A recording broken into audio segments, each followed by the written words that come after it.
आप शुरू कीजिए स्त्री। ओके। संसार सागर तार वाचिना पाणी छे नौकाभले ज्ञानी सुखानी मळ्या विनये नाव पण तारे नहीं अकाळमा शुद्धात्मज्ञानी सुखानी बहु बहु दोयलो मुझ पुण्य राशि फळ्यो हो गुरु कहान तू नाविक मळ्यो अहो भक्त चिदात्माना सीमंधर वीर कुंदना बाह्यांतर विभवो तारा तारे ना वमुमुक्षुना सदा दृष्टि तारी विमल निज चैतन्य निरखे अने यप्ति माही दरव गुण पर्याय विलसे निजालंबी भावे परिणति जय स्वरूपे जय बड़े निमित्तो व्यवहारो चिद घन विषय काई न मळे हयो सत सत ज्ञान ज्ञान धबके ने वज्रवाणी छूटे जीवज्री सुमोक्षु सत्वजळके परद्रव्यना तो छूटे राग द्वेष रुचे न जम पनवळे भावेन्द्रिमा क्षमा टंकोत्कीर्ण ज्ञानमय हृदये रहे सर्वदा नित्य सुधाचरण चंद्रतने नमो करुणा अकारण समुद्रतने नमो हे ज्ञान पोषक सुमेघतने नमो आदासना जीवन शिल्पितने नमो ऊंडी ऊंडी ऊंडेથી સુખ નિધિ સતના વાયુની તે વહંતી વાણી ચિન મોટી તારી ઉરાનુભવના સૂક્ષ્મ ભાવે ભરેલી ભાવો ઊંડા વિચારી અભિનવ મહિમા ચિત્તમાં લાવી લાવી ખોયેલું રત્ન પામું મનરથ મનનો પૂરજો શક્તિશાળી પૂરજો શક્તિશાળી પૂરજો શક્તિશાળી જય बहुत જિનેન્દ્ર बहुत बहुत सुंदर। अरुण जी, आपका स्वागत है। जय जने। जय जिनेन्द्र।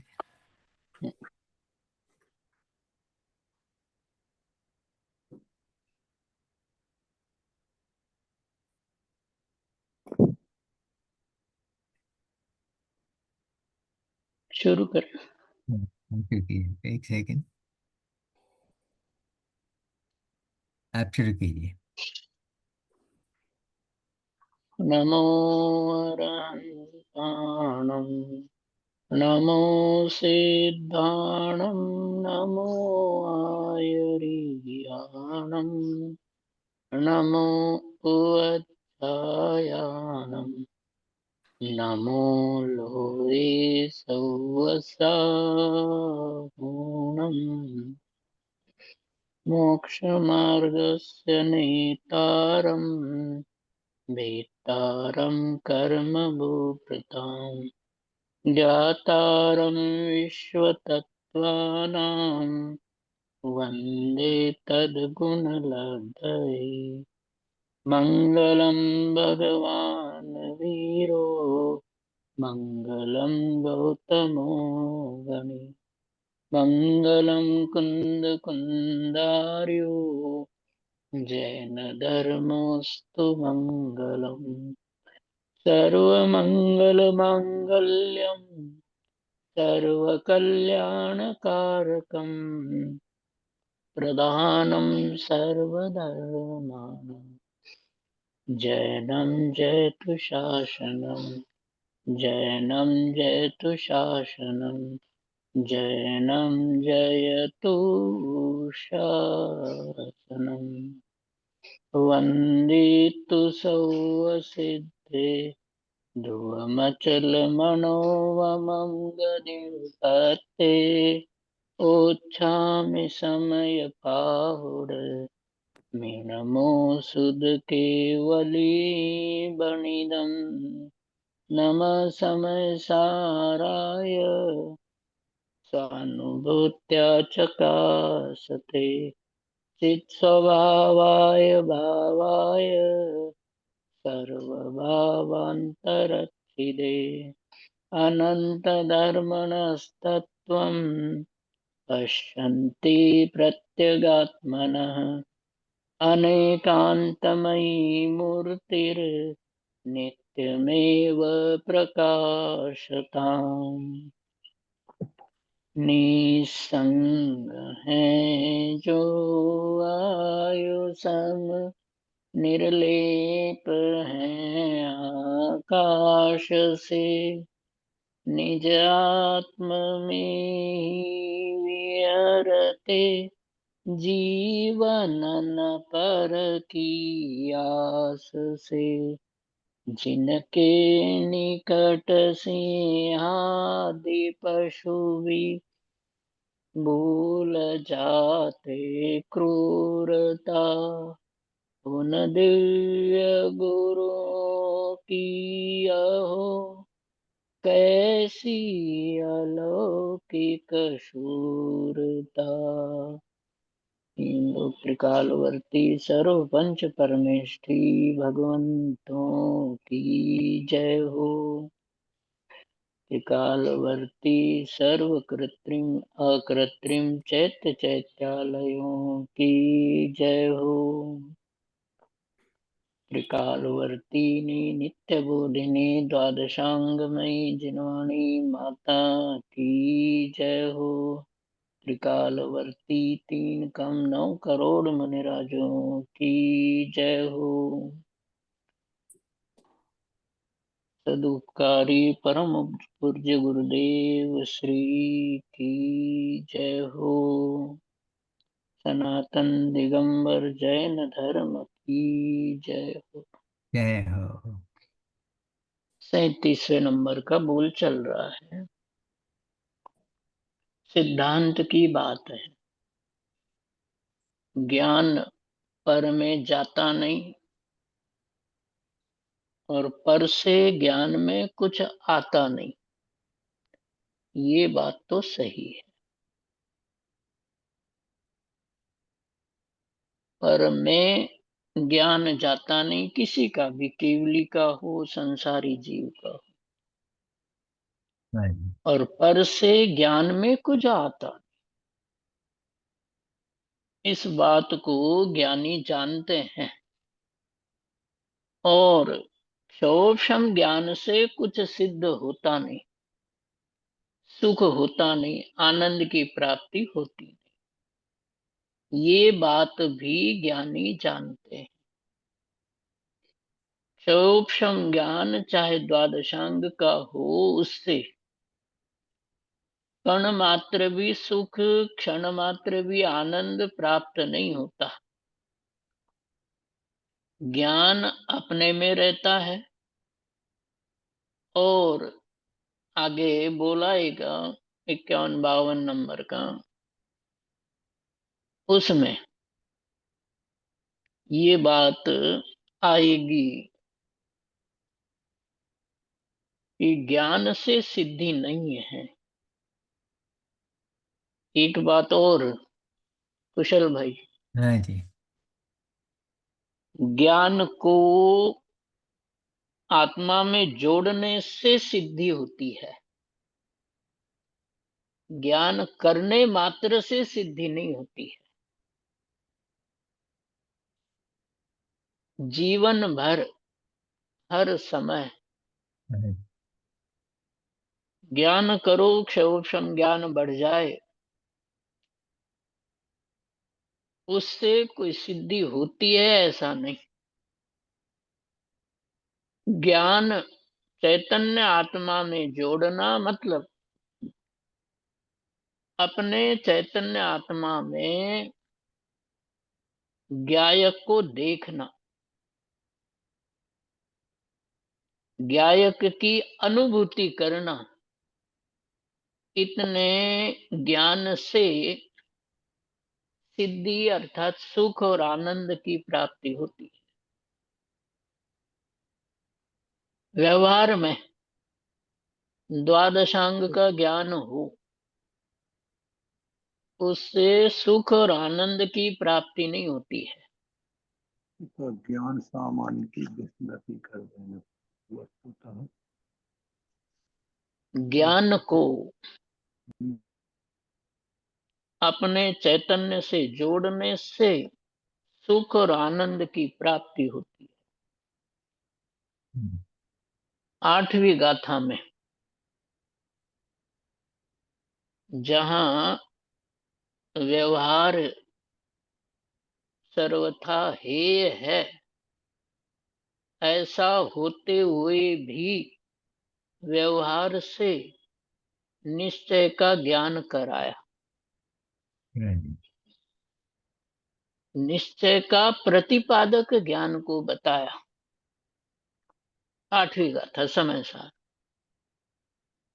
तो वहां टीका में एक शब्द आता है, ज्ञान कभी कोरा नहीं होता, बंधुर नहीं होता है। ज्ञान के पीछे आनंद अवश्य आता है। ज्ञान आनंद के साथ ही होता है। वो सच्चे ज्ञान की, सम्यक ज्ञान की बात, सिद्धांत है। ज्ञान कभी भी अकेला नहीं होता, हाँ जी। ज्ञान कभी अकेला नहीं आता है। ज्ञान के साथ आनंद अवश्य आता है। समय सार गाथा 8 की टीका में नीचे से तीसरी लाइन है संस्कृत टीका। हाँ जी। वहां स्वामी जी ने जब खुलासा किया तो यही सिद्धांत उसमें से बताया कि ज्ञान कभी अकेला नहीं आता है, और जो ज्ञान है वो आनंद वाला ही होता है। मतलब ज्ञान और आनंद ये सब साथ में होते हैं। तो कौन से ज्ञान की बात होगी? कि वहां तो विषय ऐसा है कि भेद करके आत्मा को समझाया, भेद करके ज्ञान दर्शन चारित्र वो आत्मा, ये 7वीं गाथा में बताया। कुशल भाई ये समझने की बात है, ये 7वीं गाथा में और 8वीं गाथा में फर्क क्या है। 7वीं गाथा में ज्ञान दर्शन चारित्र ऐसे भेद किया, और 8वीं गाथा में ये बताया कि ज्ञान दर्शन चारित्र को प्राप्त हो वो आत्मा, ये अंतर है। अंतर पकड़ में आ गया। दर्शन ज्ञान चारित्र वाला आत्मा, ये 7वीं गाथा का विषय है। 8वीं गाथा में बताया कि दर्शन ज्ञान चारित्र को प्राप्त हो वो आत्मा है। ये दोनों में अंतर है। कहने का अभिप्राय केवल एक इतना ही है कि ज्ञान के साथ आनंद अवश्य होता है। कोरा ज्ञान हो जाए और आनंद न आए तो सच्चा ज्ञान ही नहीं है। ज्ञान के साथ आनंद आता है। यहाँ विषय है अपना ज्ञान का लक्ष्य पर के ऊपर नहीं होता है, और इंद्रिय ज्ञान का लक्ष्य आत्मा के ऊपर नहीं होता है। पर से ज्ञान में कुछ नहीं आता, और ज्ञान जो पर द्रव्य को जानता है उसमें उसकी पराधीनता भी नहीं है पर द्रव्य की, वहां से तो कुछ आता ही नहीं है। युगल जी ने एक बार ये बात कही थी,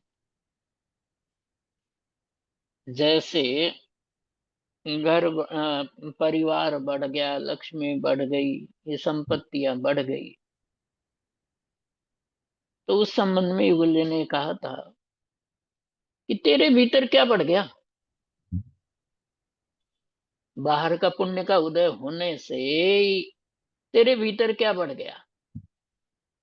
दूसरी अपेक्षा से विचार करो तो पाप का उदय हो तो तेरे भीतर से क्या घट गया। हाँ जी। पुण्य का उदय हो, बाहर संपत्ति धन संपत्ति बढ़ गई तो क्या बढ़ गया। तो युगल जी ने बताया कि तेरा एक वो बढ़ गया, कल्पना बढ़ गई कि ये मेरे हैं और इनसे मैं सुखी हूं, ऐसा बढ़ गया। हाँ जी।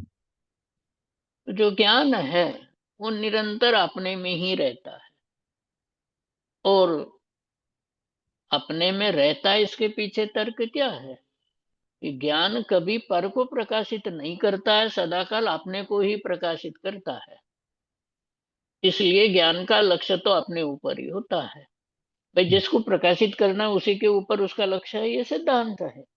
बात हम्म, समझ में आ गई। हम्म, हम्म अच्छा अच्छा। कि हाँ, वो ये है कि ज्ञान के अलावा कुछ है क्या तुम्हारे पास। हाँ, और जैसे कुछ? उदाहरण, हाँ, जैसे हम्म, शरीर स्वस्थ है, सर्व अनुकूलताएं हैं, तो ये ज्ञान के अलावा और क्या है। न तो उसको बढ़ा सकते हैं न हटा सकते हैं। बीमारी हो गई, प्रतिकूलताएं आ गई, न तो प्रतिकूलताओं को घटा सकते हैं। जानने के अलावा जीव के पास कोई उपाय नहीं है, और जीव सदाकाल जानने का ही काम करता है। हाँ जी। जीव सदाकाल ज्ञायक था, है और रहेगा। उस जीव का लक्षण ज्ञान है, और ज्ञान का लक्ष्य कभी पर के ऊपर नहीं होता है। पर ऊपर नहीं होता है मतलब अपने ऊपर होता है, और अपने ऊपर होता है का मतलब इतना ही है कि ज्ञान सदाकाल आत्मा को ही प्रकाशित करता है, और बुद्धिमान वो है जो ज्ञान के आधार से गायक को पकड़ता है। बात समझ में आ गई। हाँ जी। हाँ जी। बुद्धिमान कौन, कि बुद्धिमान वो है जो गायक के द्वारा, ज्ञान के द्वारा गायक को पकड़े।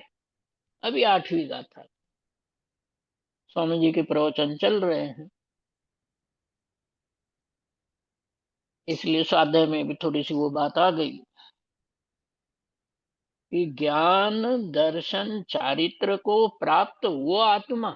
हम्म, ये बात देखो, टोडर मुंजे ने लिखा है ना कि इसका व्याख्यान आगे करेंगे और कर नहीं पाए, करते तो बहुत उपकार होते, हाँ जी। हमारे पुण्य का उदय होता। ऐसे 10-12 जगह थी। जब कभी स्वामी जी समय सार की महिमा गाते हैं कि ये पूरे द्वादशांग का सार है, और पुण्य के उदय से ये चिंतामणि रत्न प्राप्त हुआ है ना। और वो 8वीं गाथा में तो रजनी भाई वो चिमन चिप्पू को भी याद किया। बोले ज्ञान होना जरूरी नहीं है, ज्ञान की समझ और ज्ञान का उद्देश्य पकड़ में आना जरूरी है।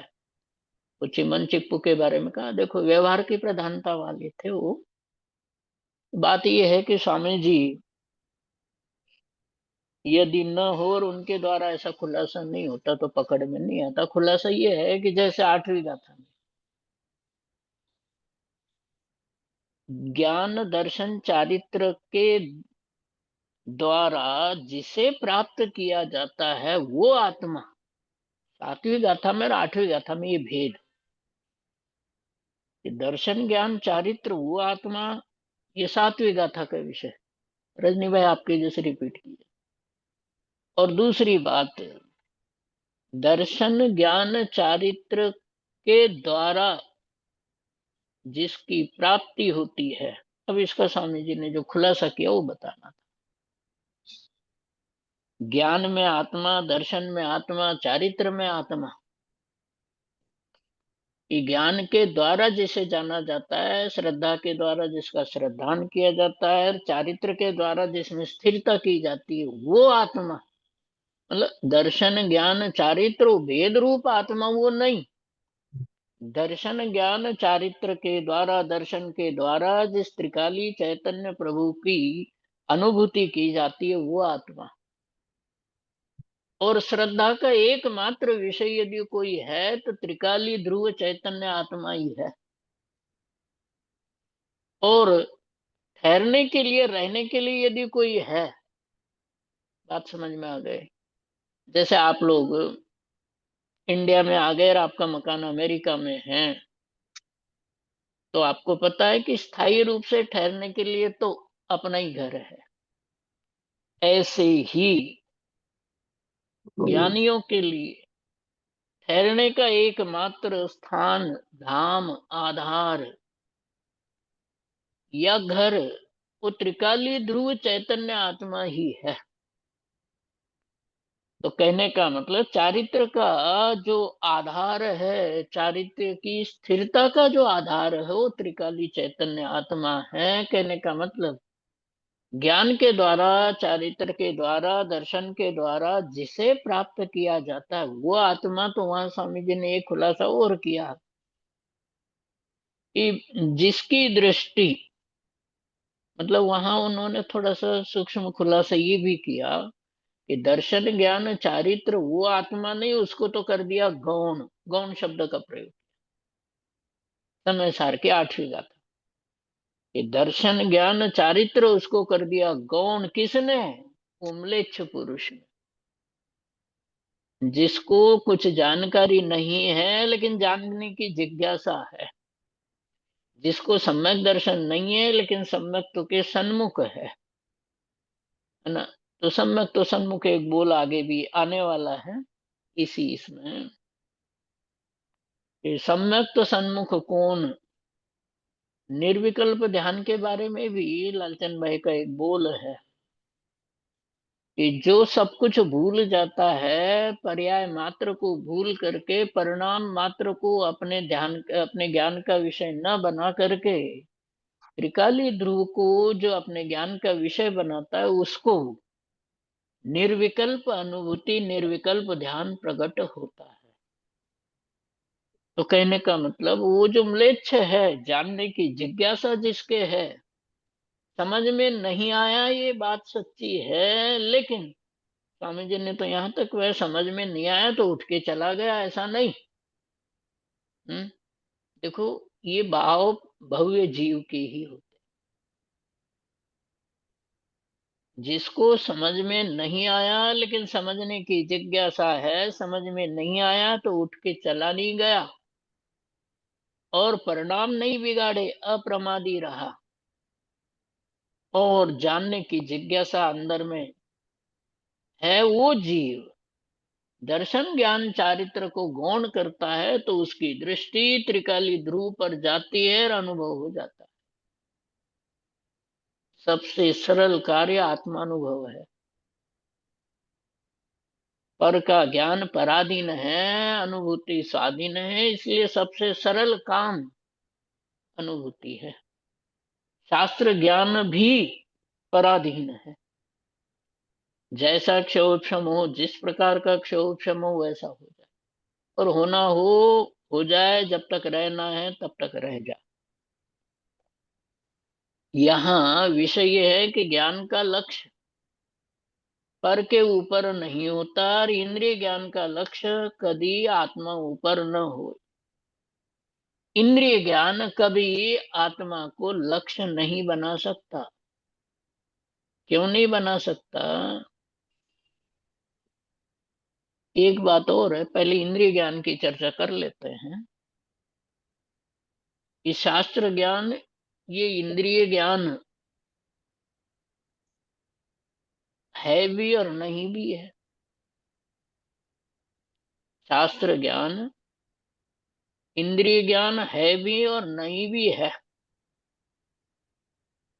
तो रजनी भाई, एक शब्द और है कि जिस शास्त्र ज्ञान का लक्ष्य त्रिकालीय चैतन्य ध्रुव ज्ञायक भगवान आत्मा को देखना, अनुभव करना, श्रद्धान करना ऐसा है, ऐसा इंद्रिय ज्ञान भी जैसे सम्यक्त सन्मुख मिथ्या दृष्टि या सम्यक्त सन्मुख जीव कहा जाता है, वैसे अतीन्द्रिय ज्ञान सन्मुख इंद्रिय ज्ञान, ये नया शब्द है।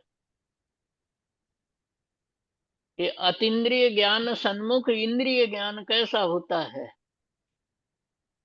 कि जो सर्वत्र, सभी शास्त्रों में, सभी व्यापार में, सभी क्रियाओं में अपने त्रिकाली ध्रुव चैतन्य आत्मा को ही ज्ञानी हो तो अनुभव करता है, भेद ज्ञान करता है, और मिथ्या दृष्टि हो तो उसका इंद्रिय ज्ञान भी अतीन्द्रिय ज्ञान सन्मुख समझना चाहिए, अतीन्द्रिय आत्मा के सन्मुख उसकी ओर लगा हुआ चाहिए। इसलिए इंद्रिय ज्ञान मतलब शास्त्र ज्ञान यही इंद्रिय ज्ञान है, ऐसा सीधा सीधा हम नहीं कह सकते। बात समझ में आ गई कि जो शास्त्र को पढ़ता है लेकिन आत्मा को नहीं पढ़ता, वो शास्त्र ज्ञानी ही नहीं। क्योंकि शास्त्रों में आत्म स्वरूप को पढ़ना था, वो शब्दों को, अर्थ को और विशेष विशेष प्रकार के ज्ञान को पढ़ता है। शास्त्र से जो आत्मा को पढ़ता है वो सच्चा मुमुक्षु है। जैसे द्रव्यलिंगी के बारे में आता ना कि द्रव्यलिंगी उपसर्ग परिशह आदि घोर से घोर संकट भी सहन करता है, शरीर में विकार नहीं आने देता, परिणामों में शुक्ल लेशा को नहीं छोड़ता, वो द्रव्यलिंगी मुनि जब इतना है तो द्रव्यलिंगी क्यों है कि मैं मुनि हूं, मुनि हूं इसलिए मुझे ये सहन करना। बात पकड़ में आ रही है कि मैं मुनि हूं और मैं मुनि हूं ऐसे उसकी धारणा है, और उस धारणा के बल पर शुक्ल लेशा भी बना लेता है। और धारणा है वो मति ज्ञान है। मति ज्ञान में इतनी शक्ति कि शरीर चीर दे, मति ज्ञान की धारणा में इतनी शक्ति कि शरीर को चीर दे तो शुक्ल लेशा को नहीं छोड़े, परिणाम मलिन नहीं करे। फिर भी वो जीव मिथ्या दृष्टि है, क्योंकि मैं मुनि हूं और मुनि को ये सहन करना है, मुनि का स्वरूप है इनको सहन करना। और यदि वही मुनि जो कुछ समय पहले द्रव्यलिंगी है, मैं मुनि हूं इसकी जगह मैं त्रिकाली ध्रुव चैतन्य ज्ञायक भगवान आत्मा हूं ऐसा वेदन करे, अनुभव करे, तो द्रव्यलिंगी रहेगा क्या? प्रभु पकड़ में आ रही है बातें? धारणा बड़ी खतरनाक है।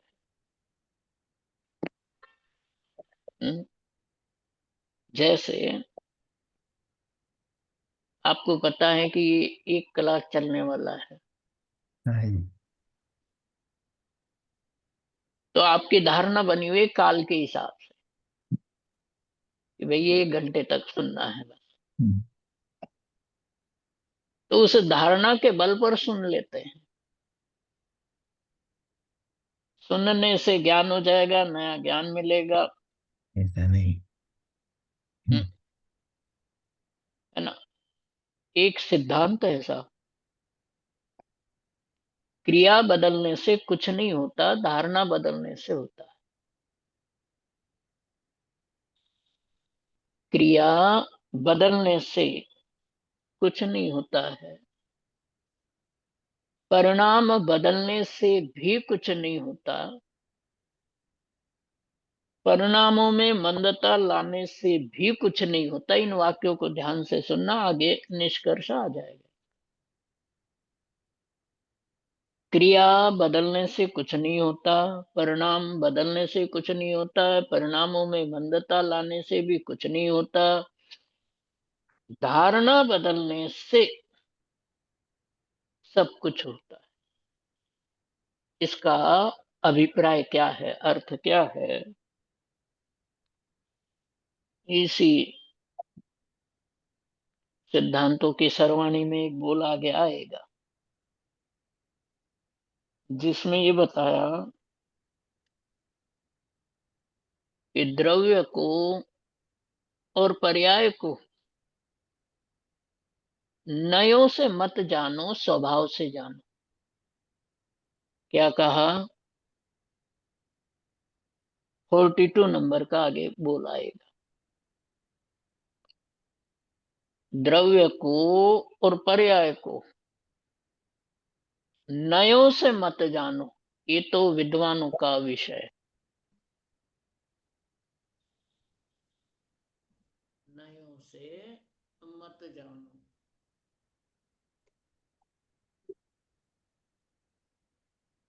किसके लिए मना किया? देखो, मना करने वाली बातें याद रखना। तू चैतन्य आत्मा है, शरीर नहीं। ये नहीं मना की हुई बात याद रखना। मतलब पहले भी कभी तू कभी शरीर के बिना रहा नहीं संसार में, लेकिन शरीर तेरा कभी रहा नहीं, शरीर कभी तेरा हुआ नहीं। शरीर जड़ है, शरीर से भिन्न चैतन्य आत्मा तू है। शरीर के बिना रहा नहीं, शरीर कभी, ये जो वर्तमान में जड़ है, संयोग जिसका हुआ है, ये भी नहीं रहेगा, ये भी चला जाएगा। दूसरा, यदि संसार में रहा और वर्तमान में, तो सीधा मोक्ष नहीं है, इसलिए नियम से दूसरा मिलेगा, वो भी जड़ ही होगा। जो बातें मना की जाती है उसका ध्यान रखना। बहिरात्मा से अंतरात्मा होने का एकमात्र सूत्र यही है कि जिसको मना किया गया उसका ध्यान रखो। तो शरीर नहीं है, देह जीव को एक गिने, सचर डाला में कहा, वो बहिरात्मा है, मिथ्या दृष्टि है। न तो शरीर मिथ्या दृष्टि है, न जीव मिथ्या दृष्टि है, लेकिन दोनों भिन्न भिन्न है ऐसा जानना ये सम्यक पने का लक्षण है, और दोनों को एक जानना ये मिथ्यात्व पने, मिथ्या दृष्टि का लक्षण है। जो बातें मना की जाती है उसका ज्यादा ध्यान रखना चाहिए, और तरीका भी जान लेना चाहिए, जो बोलों में आगे 42वें बोल में आएगा कि द्रव्य से, द्रव्य को और पर्याय को स्वभाव से जानो, नयों से नहीं। बात समझ में आ गई? क्यों? नयों से जानेंगे तो ज्ञान होगा, और स्वभाव से जानेंगे तो हे उपादेयपना प्रकट। पंडित जी, बात किसको समझ में आ? नए को जानना, नए से जानना और स्वभाव से जानना, उसकी क्या बराबर, व्याख्या है? उसकी क्या है? बराबर। हाँ, यही वही बात आ गई। पर्याय क्षणिक है, उत्पन्न होने वाली, नष्ट होने वाली है, और द्रव्य कभी उत्पन्न नहीं होता, कभी नष्ट नहीं होता। तो जो क्षणिकता उसमें है वो ये बताती है कि तेरे लिए उपादेय नहीं है। और त्रिकाली ध्रुव उसमें त्रिकालीपना है, नित्यपना है, ये तुझे प्रेरित करता है कि तू इसका आश्रय ले। स्वभाव के कई अर्थ है। पर्याय का लक्ष्य कभी उपयोग में उपयोग है, ये बात सही है, परम सत्य है। लेकिन जो उपयोग सर्वथा निर्मल हो गया, वो उपयोग भी दूसरे उपयोग को निर्मल करने में समर्थ नहीं है। बात समझ में आ गई? तो पर्याय की अनेक पामरताएं हैं, और द्रव्य अनंतानंत विभूतियों से भरा हुआ त्रिकाली ध्रुव चैतन्य है। ऐसे द्रव्य को स्वभाव से जाने। आज वो भी आई थी बात स्वामी जी के 8वीं गाथा के व्याख्यान। बात ये आई थी कि मैं आत्मा ऐसा जानने से आत्मा स्वभाव से, समझ में आ गई बात, स्वभाव से आत्मा को जानने से आत्मा पकड़ में आता है, अनुभव में, मतलब समझ में आता है। मतलब जैसा है वैसा जानो, मैं आत्मा हूं, बस इतने से आत्मा की बात नहीं है। बात समझ में आ गई कि जैसा है वैसा सच्चा स्वरूप समझ में आए। समझ में आएगा तो समाने में चला जाएगा। बात समझ में आ गई? जिसको आत्मा का स्वरूप समझ में आता है,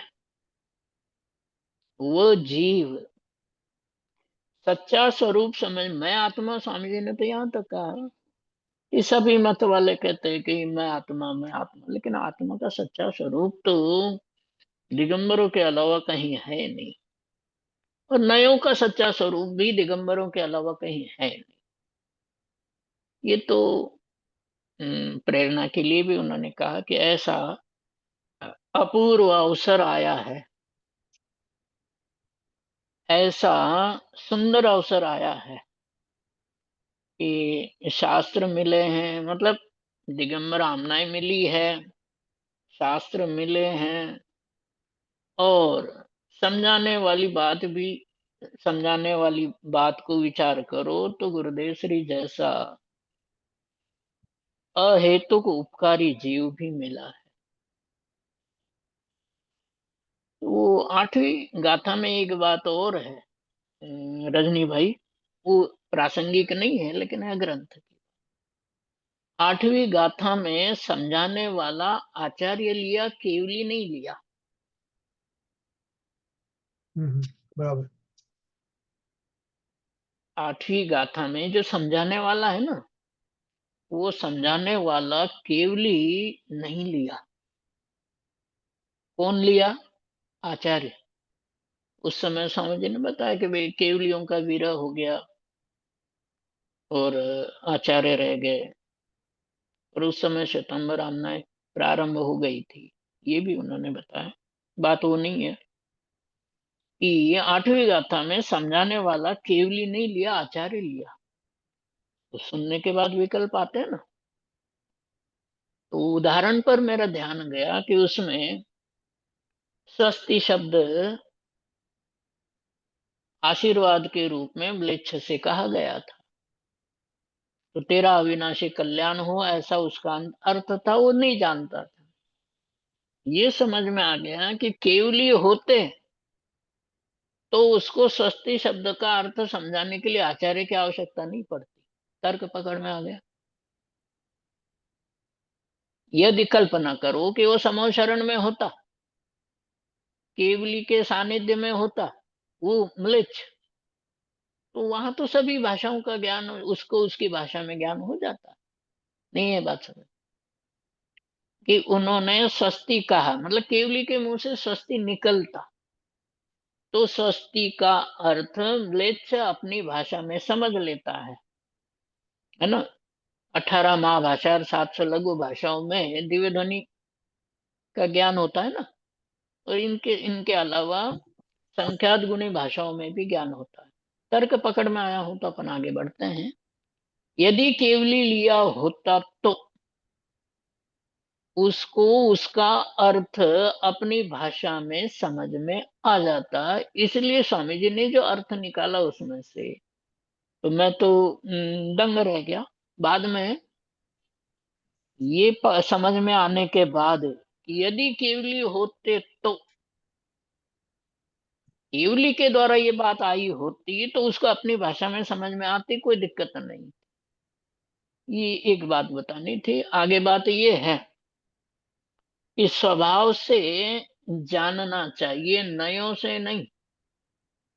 ये 42 नंबर के बोल में आगे बात आएगी कि नयों से मत जानो, मतलब जानने का तरीका क्या है कि नयों से मत जानो, मतलब नयों पर जोर मत दो, स्वभाव से जानो। तो क्योंकि अरुण जी, हाँ, तो हाँ जी, शॉर्ट में ऐसा कह सकते हैं कि नयों से मत जानो, उसका मतलब पर्याय स्वभाव से मत जानो, लेकिन द्रव्य हम्म, स्वभाव से जानो। बराबर। एक, हाँ, एक अभिप्राय रजनी भाई ये भी समझ में आता है कि नय क्या चीज है कि ज्ञान के अंश है। हम्म, और नए जो ज्ञान के अंश है उसमें ज्ञान की ही प्रधानता है, वस्तु के स्वरूप की प्रधानता नहीं है। इसलिए वस्तु के स्वरूप की प्रधानता तो स्वभाव से जानने पर ही आएगी। हम्म, बात जो है, जब तक निज की महिमा नहीं आएगी, और निज की महिमा नयों से जानने से नहीं आती, निज की महिमा तो स्वभाव जैसा है वैसा जानने से आएगी। बात पकड़ में आ गई हम्म, कि स्वभाव से जानो। देखो, राग द्वेष नहीं होंगे, जिसका जैसा परिणमन होना है उसका परिणमन वैसा हो रहा है, उसको बदलने में 52 नंबर के पेज पर मोक्ष प्रकाशक में बताया कि अनादि निधन वस्तुएं भिन्न भिन्न है। अब ये तो संसार का स्वभाव है। आठवीं गाथा में तो ये बताया ना कि संसार तो म्लेच्छ के स्थान पर है। संसार जितना भी है, विश्व है, वो म्लेच्छ के स्थान पर है, और उनकी जो भाषा है वो म्लेच्छ स्थानी। ये संसार तो म्लेच्छ के स्थान पर है। बात समझ में आ गई? जैसे म्लेच्छ होता है ना, तो वह उस म्लेच्छ के स्थान पर संसार है। इसका अर्थ ये है कि सभी को शास्त्र ज्ञान की आवश्यकता है, शास्त्रों से अर्थ जानने की आवश्यकता है। कुछ शास्त्रों का ज्ञान हो जाए तो ज्ञानी हो जाए, ऐसा मतलब नहीं है। आत्मज्ञान हो जाए तो ज्ञानी हो जाए। क्योंकि एक भजन भी है ऐसा कि जाना नहीं निज आत्मा, ज्ञानी हुए तो क्या हुए। कितना ही जान लिया और कितना ही बता दी, मतलब खुलासा करने वाला भी तर्क शास्त्री हो जाए और बहुत कुछ जान ले, लेकिन आत्मा के ऊपर दृष्टि न जाए तो ज्ञानी हुए तो क्या हुए। इसलिए मना करने वाली बात बहुत बड़ी बात है कि ये है ना कि इंद्रिय ज्ञान का लक्ष्य आत्मा के ऊपर नहीं होता है, इसलिए इंद्रिय ज्ञान के पीछे नहीं भागना चाहिए। ये जो धारणा की बात आ गई थी ना, धारणा मति ज्ञान का भेद है। और ये धारणा बदले बिना, जैसे पहले आया था ना विषय एक, क्रिया परिणाम अभिप्राय और वासना, 4 शब्द आए थे। हम्म, 238, 238 नंबर का पेज, मोक्षार्थ प्रकाश। सम्यक चारित्र का अन्यथा स्वरूप, उसमें ये बताया कि वासना बदले बिना संसार का अभाव नहीं होता। ये उसका सारांश है। वासना बदले बिना संसार का अभाव नहीं होता, मोक्ष मार्ग का आरंभ नहीं होता, आनंद का खजाना प्राप्त नहीं होता है, आनंद सागर चैतन्य आत्मा की प्राप्ति नहीं होती। कब? वासना बदले बिना। ये उसका सार है। जीव की भूले क्या है कि क्रिया बदलता है, परिणाम बदलता है, और अभिप्राय भी बदलता है ना। एक लालचंद भाई का बोल है आगे 51 नंबर का, करने का अभिप्राय वो श्रद्धा में बाधक है। लिख लेना इन दोनों बातों को। करने का अभिप्राय वो श्रद्धा में बाधक है, और करने का विकल्प वो चारित्र में बाधक। 51 नंबर का बोल आगे आने वाला है। कौन क्या? दोबारा, करने का अभिप्राय वो श्रद्धा में बाधक है, और करने का विकल्प वो चारित्र में बाधक है। तो कितना बड़ा अंतर है, जमीन आसमान। करने का अभिप्राय कभी सम्यक दर्शन प्राप्त प्रकट नहीं होने देता, और करने का विकल्प कभी मोक्ष में पहुंचने नहीं देता। बड़ा अंतर है। करने का विकल्प, हाँ जी, सुंदर बोल है। बोल तो हम्म, 51 नंबर का हम्म, हम्म, बड़ा रहस्य भरा बोल है, सुंदर बोल है। अच्छा, हम्म, करने का अभिप्राय श्रद्धा में अर्थात सम्यक दर्शन में बाधक है, हम्म, और करने का विकल्प वो चारित्र में बाधक हाँ जी, है। और जब तक ये धारणा नहीं बदलती कि मैं तो अकर्ता हूं, हम्म, इस प्रकार की धारणा नहीं बनती कि मैं तो ज्ञायक हूं, चैतन्य हूं, मैं परिपूर्ण हूं। देखो आगे नंबर भूल गया, न मोक्षोपि मुमुक्षुताम, श्लोक है ना। हम्म, न मोक्षोपि मुमुक्षुताम, कि मोक्ष की इच्छा करने वाले को भी मोक्ष की प्राप्ति नहीं होती है, हम्म, क्योंकि इच्छा तभी उत्पन्न होती है जो अपूर्ण होता है। हम्म, अपूर्ण व्यक्ति को इच्छा होती है, हम्म, और जिसने अपने आप को परिपूर्ण मान लिया उसकी इच्छाओं का अभाव होता है। ये सिद्धांत है। अपूर्ण व्यक्ति के ही इच्छाएं होती है। मोक्ष की इच्छा क्यों न हो, जिसने मुक्त स्वरूप अनुभव किया उसके मोक्ष की इच्छा नहीं होती है। हम्म, परिपूर्ण अनुभव कर लिया, सुख आनंद से भरा हुआ चैतन्य तत्व मैं हूं, ऐसा हम्म, है ना। आगे एक बोल और आएगा लालचंद भाई का, तत्वों में से जो तत्व को जानता है वो सम्यक तो सन्मुख है। बहुत बड़ी बात है। फिर से तत्वों में, हाँ, तत्वों में से तत्व को जो जानता है वो सम्यक तो सन्मुख है। बात समझ में आ गई। अनुभव होता है वो तो सम्यक दृष्टि हो जाता है। तत्वों में से तत्व को जो जानता है वो सम्यक तो सन्मुख है, और पंडित साहब, तत्वों में से, हाँ जी, सुन रहे हैं आप? जय जिनेन्द्र, मैं पूछ रहा जय हूँ जन, हाँ। कि तत्वों में से कौन से तत्व को जान, सातों तत्वों को या अपने जीव तत्व को, आत्म तत्व हाँ वो 13वीं गाथा को? और उसके बाद के श्लोकों में जिस जी, त्रिकाली ध्रुव चैतन्य की बात है। अच्छा अच्छा। क्योंकि तत्वों में से ही तत्व का मार्ग निकलता है, इसलिए टोडरमल जी ने 9वें अधिकार में तत्वार्थ श्रद्धानम सम्यक दर्शन बताया। अब दोबारा उसी बात को अच्छी तरह से समझने का विषय है, वो ये कि तत्वों में से ही तत्व का मार्ग निकलता है। मतलब क्या, कि तत्वों को जानने वाला ही तत्वों से भिन्न, 13वीं गाथा समय सार के ये शुद्ध न से जाने हुए 7 तत्व वही सम्यक दर्शन है। तो निज जीव चैतन्य की बात ही है प्रभु, है ना। कि तत्वों में से तत्व को, तो उसका अभिप्राय इतना ही है। और अभिप्राय केवल ये है कि जीव को किसी भी भाषा में बताए, त्रिकाली ध्रुव चैतन्य मैं हूं, इसकी श्रद्धा, इसकी अनुभूति हो जाए। अभिप्राय केवल यही है। लेकिन वो मार्ग कहाँ से निकलता है?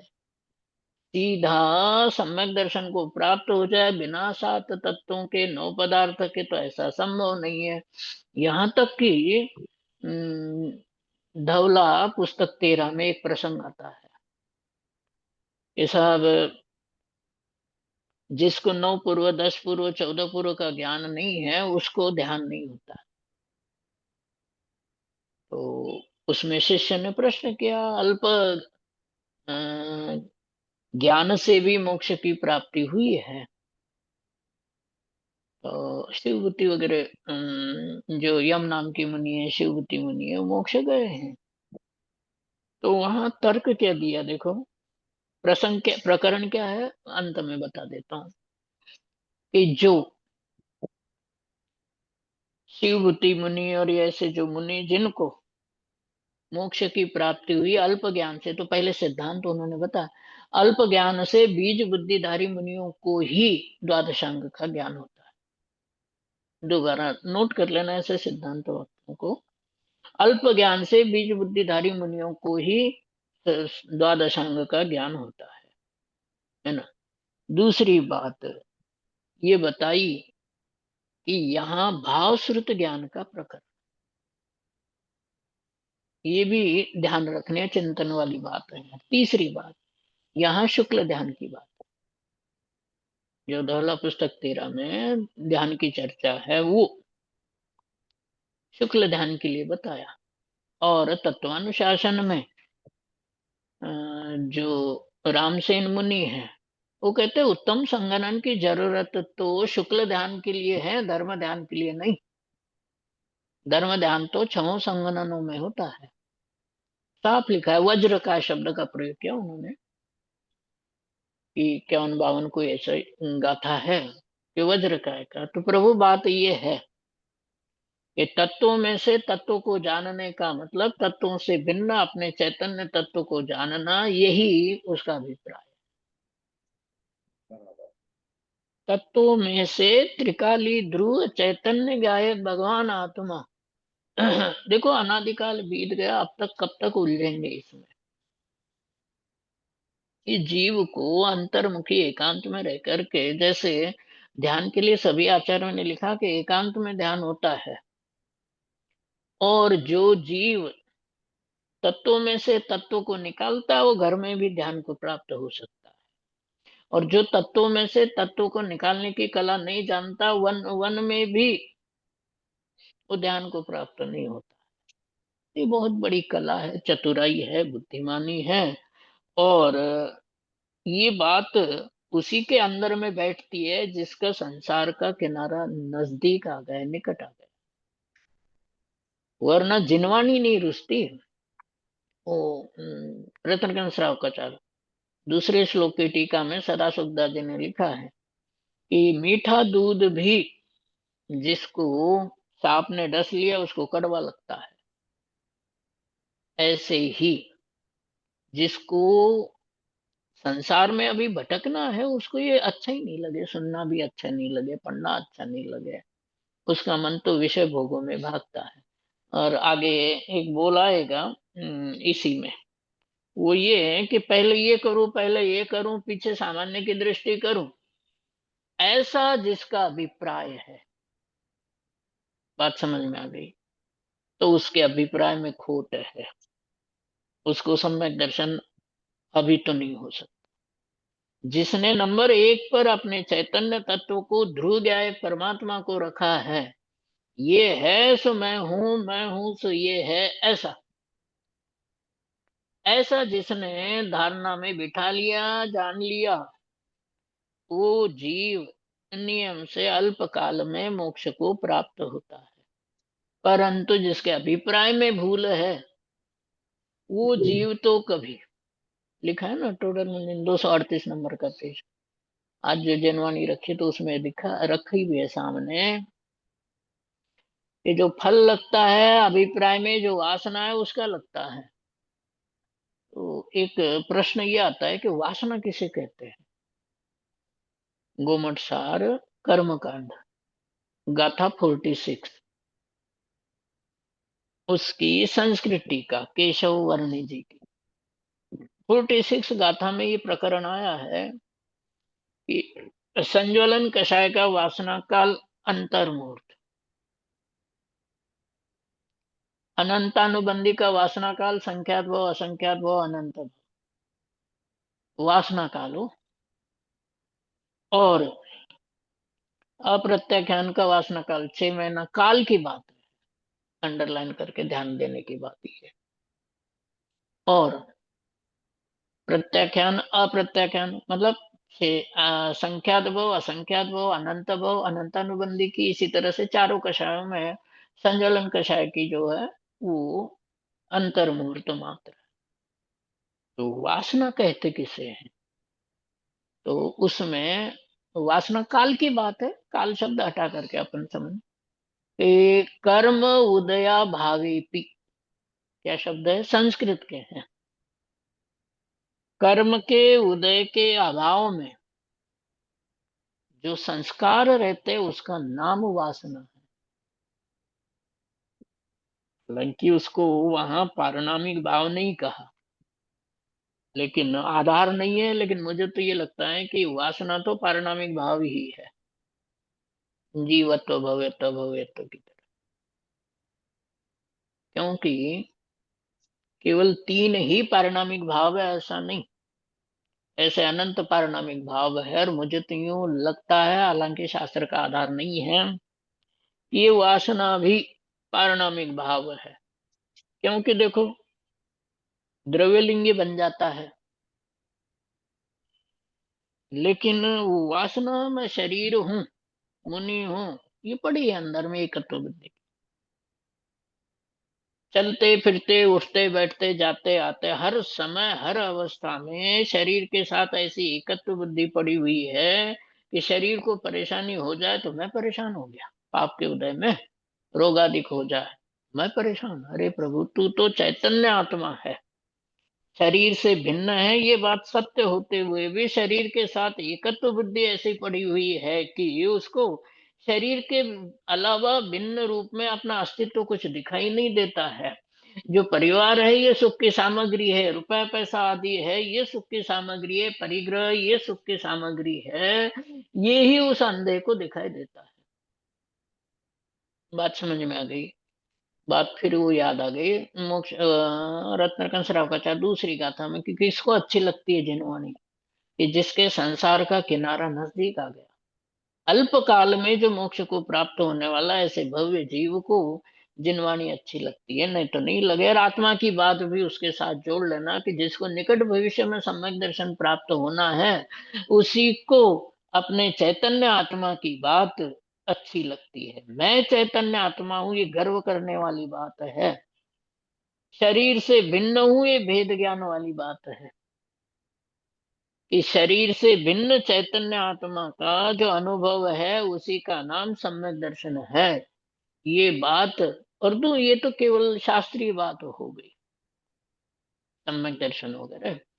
सम्यक दर्शन का अर्थ ये है कि मैं जो अनादिकाल से जे त्रिभुवन में जीव अनंत सुख चाहे दुखते भयवन, ये मेरे दुख का और भय का अभाव करने वाली यदि कोई चीज संसार में 3 लोक में है तो मेरा चैतन्य आत्मा ही है। वो त्रिकाली चैतन्य आत्मा ध्रुव ज्ञायक भगवान आत्मा ही मुझे भय मुक्त कराने वाला है, आनंद देने वाला है, सुख शांति देने वाला है। क्योंकि अनादिकाल से अनंत अनंत ज्ञानियों को, सिद्धों को भी वर्तमान में उसी के आश्रय से सुख आनंद की प्राप्ति हो रही है। जब इतने अनंत अनंत जीवों को हो रही तो मुझे क्यों नहीं होगी। इसलिए मुझे अपने श्रद्धान का लक्ष्य धारणा का, और बात वासना की है कि वासना में जब चैतन्य बसता है तब वो जीव सम्यक दृष्टि कहलाता है।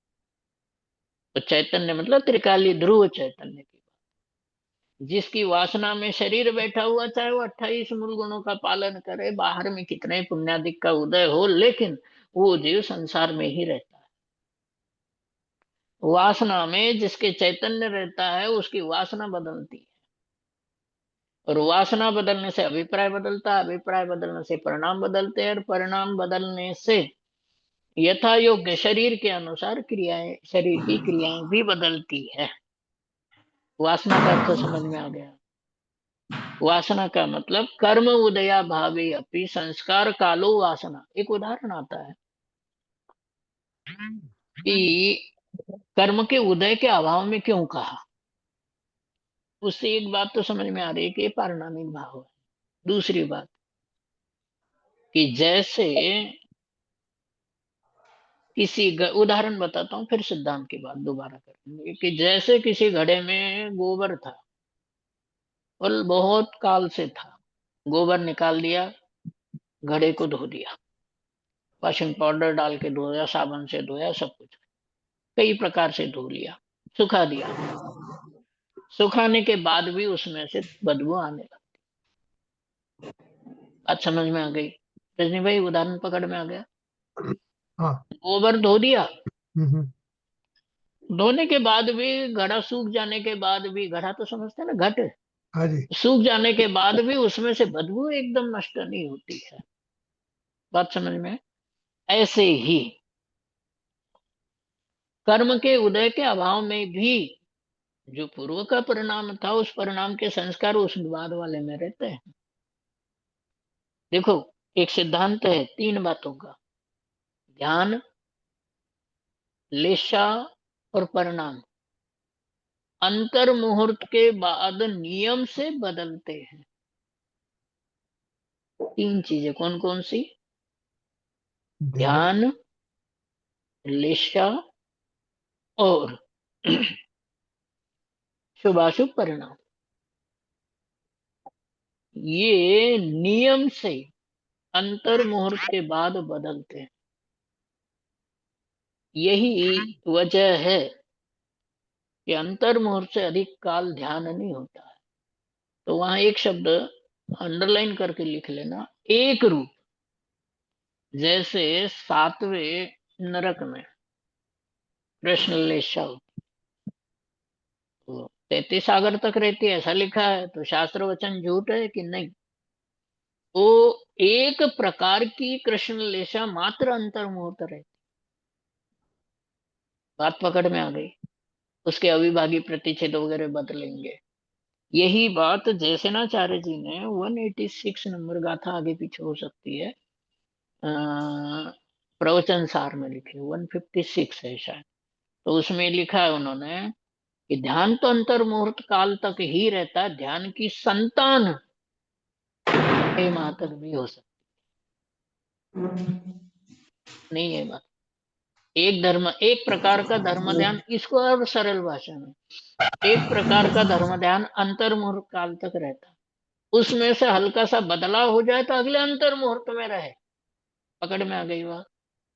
एक अंतर मुहूर्त के काल के बाद नियम से ये तीनों चीजें बदल जाती है। इसलिए यदि ये वासना कर्म के उदय से होती तो नियम से अंतर मुहूर्त काल के बाद बदल जाती, 6 महीने तक नहीं रहती। प्रभु, तर्क पकड़ में आ रहा है?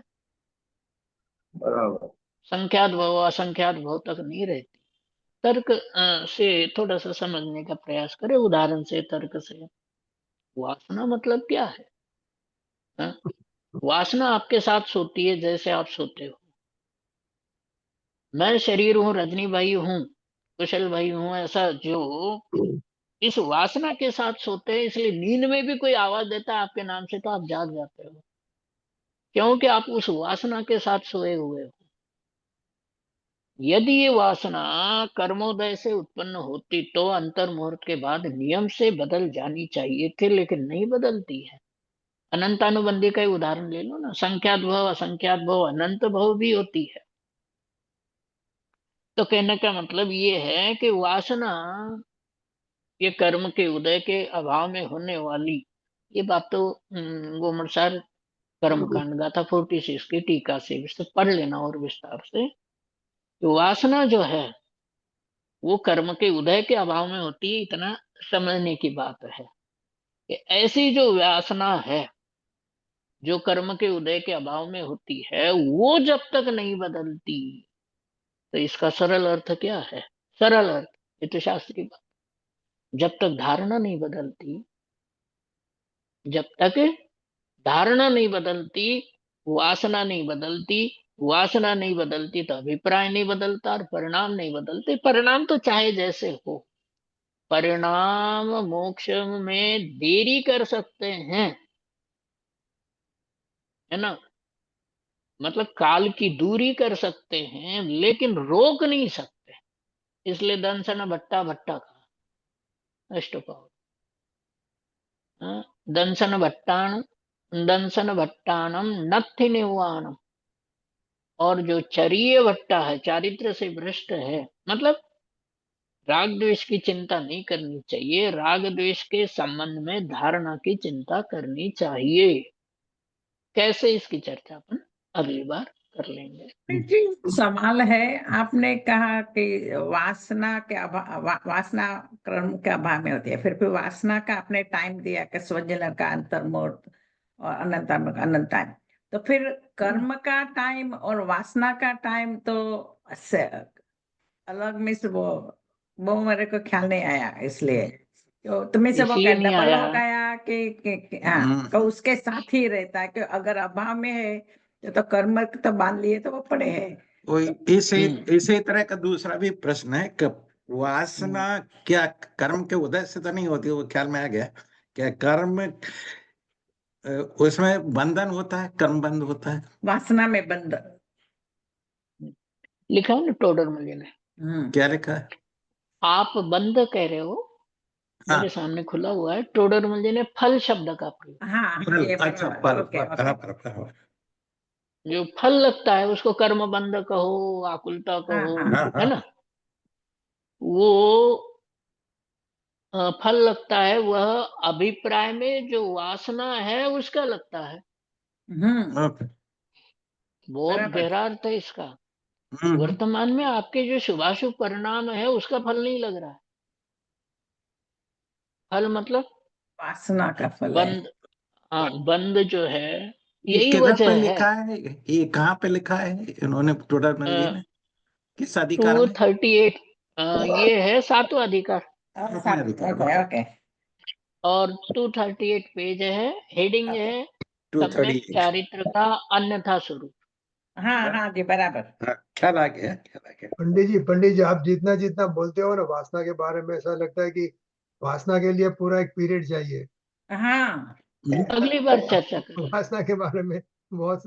बराबर, हाँ जी। कई बार चर्चा करें। रजनी भाई ने जो याद कहा, याद वो दिला दें। आपको एक बुक लिखनी चाहिए, उसका टाइटल हो वासना। आपकी आपकी कि वासना, ध्यान पूरा, ध्यान की बुक पूरी हो जाए। आपकी वासना पूरी होगी। तो पंडित जी, वासना और हाँ, पंडित जी, वासना और हाँ, संस्कार में फर्क है ना? मतलब संस्कार को ही, जो 46 नंबर की गाथा का कोट किया ना, बताया था आपको, तो वहां वासन, संस्कार और वासना एक ही बात। एक ही बात है, बराबर। अच्छा, अच्छा, अच्छा। लेकिन हम्म, लेकिन वो चारित्र की अपेक्षा से है, हम्म, और जो बात संख्यात यही है। भव, असंख्यात भव, अनंत भव बताए, वो श्रद्धा की अपेक्षा से बताए। दूसरी बात, जो शब्द कह आपने सकते। स्टार्टिंग में शब्द का प्रश्न किया था ना किसी ने, तो वो जो बताया कर्म का फल, तो कर्म का बंध होता है क्या नहीं होता, उसमें ये है कि वासनाकार बंध का कोई संबंध नहीं है, क्योंकि वासना का काल तो संख्यात भव, असंख्यात भव, अनंत भव है, और बंध का समय तो 70 कोड़ा कोटि सागर से अधिक है ही नहीं। तर्क पकड़ में आ गया। आपने बन शुरू में कहा था, हम्म उन्होंने कहा था कि ये वासना मुझे पारण भाव लगती है। हम्म आपने इसको शुरू, बराबर, तो ये पारण भाव कैसे हो सकती है? क्योंकि यदि पारण भाव तो त्रिकाली होता है, तो वासना बराबर। त्रिकाली कैसे? हम्म पंडित जी अभी ऐसा है मेरे ना। ख्याल से नेक्स्ट टाइम देवे, क्योंकि हाँ नहीं, सब्जेक्ट में भाई जी बनाए। को थोड़ा सा एक प्रश्न के बाद चर्चा कर लेता हूँ हाँ जी, कि पारणामिक भाव की जब चर्चा की है उसमें सर्वार सिद्धि में भी है और इन सभी टीकाओं में है कि कर्म के उदय से निरपेक्ष जो भाव है वो पारणामिक भाव है। दूसरी बात, पारणामिक भाव त्रिकाल नित्य होता है ऐसा नहीं है, नहीं है ये बात, क्योंकि भव्यत्व भाव का अभाव मोक्ष में हो जाता है। बराबर प्रभु, ये तर्क बराबर। पकड़ में आ गया। भव्यत्व भाव का अभाव जो कि पारणामिक भाव है, इस भाव का अभाव है ना। दूसरी बात है, जो कर्म के उदय से होते हैं ऐसे 148 प्रकृतियों में ऐसा कोई वो नहीं है कर्म जिसकी वजह से भव्यत्व भाव हुआ है, अभव्यत्व भाव हुआ है ना। ये द्रव्य भाव बताया, इसलिए पारणामिक भाव बताया। बाकी चर्चा अगली बार और कर लेंगे, स्टार्टिंग में याद दिला देना बस। हाँ जी, हाँ रजनी भाई, ज्यादा हो हाँ गया। जी, हो गया बराबर। जय ठीक, जिनेन्द्र, समाज बधानो, जय जिनेन्द्र। जय जन, जय जनन, जय। बद्दा धन्यवाद नहीं जय। पंडित जी। धन्यवाद।